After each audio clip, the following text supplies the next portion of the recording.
Hello everyone, myself doctor Ravi Ansari. Welcome back to our YouTube channel Waqt academy. और आज के इस लेक्चर में मैं आपसे डिस्कस करूंगा मोल कॉन्सेप्ट के बारे में और मोल का जो कन्वर्जन होता है, किस तरीके से हम लोग मोल का कन्वर्जन मास में, जैसा कि आपके स्क्रीन पे है अभी, मैं आपसे बात करूंगा इसके बारे में। मोल का कन्वर्जन हम लोग वॉल्यूम में, मास में और नंबर ऑफ पार्टिकल्स में किस तरीके से कर सकते हैं, उसकी क्या ट्रिक होती है, किस ट्रिक से हम उसको सॉल्व कर सकते हैं और बहुत ही इजीली सॉल्व कर सकते हैं, उसके बारे में डिस्कशन करेंगे। ठीक है ना? तो बहुत छोटी सी वीडियो होगी और बहुत अच्छा कॉन्सेप्ट होगा, क्योंकि मोल कॉन्सेप्ट के क्वेश्चंस को सॉल्व करने में आप लोगों को थोड़ी सी प्रॉब्लम तो आती है, लेकिन अगर आपने इस ट्रिक को सीख लिया तो किसी भी कीमत में मोल कॉन्सेप्ट के क्वेश्चंस को सॉल्व करने में आपको किसी तरीके की कोई भी प्रॉब्लम नहीं आने वाली है। तो चलिए स्टार्ट करते हैं हम लोग क्वेश्चंस को।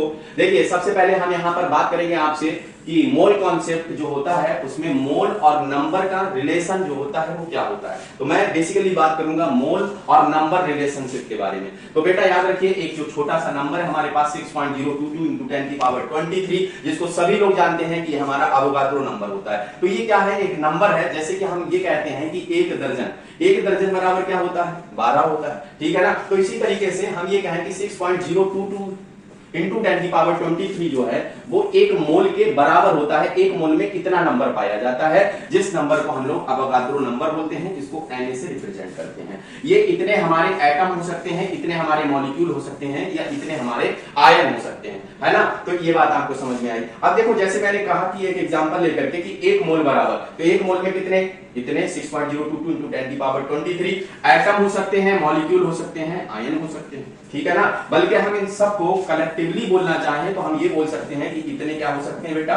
इतने पार्टिकल हो सकते हैं। क्या हो सकते हैं? इतने पार्टिकल हो सकते हैं। बात समझ में आई? मान लो 2 मोल कह दे तो इसी का डबल कर देना, 2 से मल्टीप्लाई। मान लो 0.5 मोल कह दे तो क्या करोगे? 1/2 से डिवाइड कर दोगे तो 3.011 × 10⁻23 आ जाएगा। तो बताओ, मोल और नंबर का रिलेशन समझ में आ गया? आ गया ना? आते हैं मोल कॉन्सेप्ट में। मोल और मास का रिलेशन क्या होता है? मोल और मास का रिलेशन क्या ना? तो देखो, एक मोल का मास जो होता है वो क्या होता है? 2 तरीके से हो सकता है। ये मास एटम का भी हो सकता है, मॉलिक्यूल का हो सकता है। तो अगर एटम का है तो एटॉमिक वेट या एटॉमिक मास, और अगर मॉलिक्यूल का है तो मॉलिक्यूलर मास। ठीक है ना? तो एटम का है, अगर एटम दिया है तो एटम के मास के बराबर हो जाएगा। जैसे कार्बन ले लिया तो 12 ग्राम, जैसे सोडियम ले लिया तो 23 ग्राम, है ना? अगर मॉलिक्यूल है तो मॉलिक्यूलर मास के बराबर हो जाएगा। जैसे हमने CO2 ले लिया तो 44 ग्राम, जैसे हमने कहा अमोनिया तो अमोनिया 17 ग्राम हो गया। ठीक, तो इस तरीके से हम लोग ले सकते हैं। जैसे एग्जांपल लिया हमने, एग्जांपल में हमने कहा 24 ग्राम ऑफ कार्बन एटम कितने मोल के बराबर होंगे बेटा? एक कार्बन है तो 12 ग्राम जो होता है वो 1 मोल के बराबर है, तो 24 ग्राम कितने मोल के बराबर हो जाएगा? 2 मोल के बराबर हो जाएगा। ऐसे ही 11.5 ग्राम ऑफ Na एटम कितने के बराबर? 0.5 मोल के बराबर, तो 0.5 मोल। हमने कहा 88 ग्राम ऑफ CO2 कितने मोल के बराबर हो जाएगा? 44 ग्राम 1 के बराबर है, तो 88 किसके बराबर? 2 मोल के बराबर। अभी बजाने वाला है आपको। 34 ग्राम ऑफ अमोनिया है, वो कितने के बराबर हो जाएगा? 2 मोल के बराबर हो जाएगा। तो ये था आपका क्या? मास और मोल का जो रिलेशनशिप होता है वो। अभी एक और चीज बचती है, मैं बात करूंगा मोल कॉन्सेप्ट में मोल वॉल्यूम रिलेशनशिप के बारे में। ठीक है ना? यही 3 कन्वर्जन्स हम लोगों को सीखने थे, वही हम लोग तीनों सीखेंगे। तो मोल, एक मोल का जो वॉल्यूम होता है STP पर, वो होता है 22.4 decimetre cube of gas at STP और NTP। अब 22.4 डेसीमीटर क्यूब की जगह 22.4 लीटर लिख सकते हो, 22,400 ml लिख सकते हो, 22,400 सेंटीमीटर क्यूब लिख सकते हो। तो आपको पता है, जैसे देखिए note, standard temperature and pressure STP, NTP क्या? Normal temperature and pressure. अब ये होता क्या है? मान लो टेम्परेचर की बात करें तो जो 0 डिग्री सेल्सियस से 273 केल्विन टेम्परेचर होगा वो स्टैंडर्ड में आ जाएगा। ठीक है ना? प्रेशर की बात करें कि स्टैंडर्ड प्रेशर क्या होता है? तो 1 एटमॉस्फेयर या 76 सेंटीमीटर ऑफ Hg या 760 mm ऑफ Hg या 1.013 × 10⁵ न्यूटन पर मीटर स्क्वायर, ये इसकी वैल्यू हो जाएंगी। अब मान लो मैंने कहा कि एग्जांपल में 1 मोल हाइड्रोजन गैस कितने के बराबर होगा बेटा? 22.4 डेसीमीटर क्यूब के बराबर। मैंने कहा 3 मोल ऑफ नाइट्रोजन गैस, तो यार कितना हो जाएगा? 3 × 22.4, ये आ जाएगा आपका कितना? 67.2 डेसीमीटर क्यूब। ठीक है? अच्छा, 0.5 मोल्स ऑफ अमोनिया की बात करी तो अब बताओ 0.5 मोल है, इसका हाफ हो जाएगा 22.4 का, तो कितना आ जाएगा? 11.2 डेसीमीटर क्यूब। ये रहे रिलेशंस। ठीक, अभी छोटी सी बात देखना, मोल कॉन्सेप्ट जो अभी हम लोगों ने पढ़ा उसका रिकैप करते हैं और फिर इसके बाद कन्वर्जन पर आते हैं। मोल से हम लोग कहां गए? नंबर में गए, मास में गए और हम कहां गए? वॉल्यूम में गए। इन 3 चीजों में गए थे ना? अच्छा, नंबर में हम लोग क्या, नंबर में किसके बराबर होता है 6.022 into 10 power 23 एटम, मॉलिक्यूल या आयन, अवोगाद्रो नंबर के बराबर, ठीक है ना। अगर मास में बात करें तो एटम है तो एटॉमिक मास, मॉलिक्यूल है तो मॉलिक्यूलर मास के बराबर। कार्बन ले लिया यहाँ पर 12 ग्राम, सोडियम ले लिया 23 ग्राम, CO2 ले लिया 44 ग्राम, अमोनिया ले लिया हमने यहाँ से तो कितना 17 ग्राम। अगर वॉल्यूम में गए तो 22.4 decimetre cube of gas at STP या एनटीपी। ये हमारा मोल कॉन्सेप्ट रिकैप हो गया जितना अभी हम लोगों ने पढ़ा था। अब हम इनका कन्वर्जेंस कैसे करते हैं, तो मोल कॉन्सेप्ट इंटर कन्वर्जन की बात करते हैं। मोल कॉन्सेप्ट का इंटर कन्वर्जन कैसे करेंगे, मान लो कि हमने कहा कि मोल, ठीक है ना, अब मोल है, इस मोल से हमें नंबर में जाना है, इस मोल से हमें मास में जाना है, इस मोल से हमें वॉल्यूम में जाना है, ठीक है ना। तो हम क्या क्या कर सकते हैं, तो देखो अगर हम मोल से नंबर में जा रहे हैं तो मोल एक बड़ी यूनिट है, बड़ी यूनिट से छोटी यूनिट में जा रहे हैं, मोल बहुत बड़ी यूनिट है, ठीक है ना।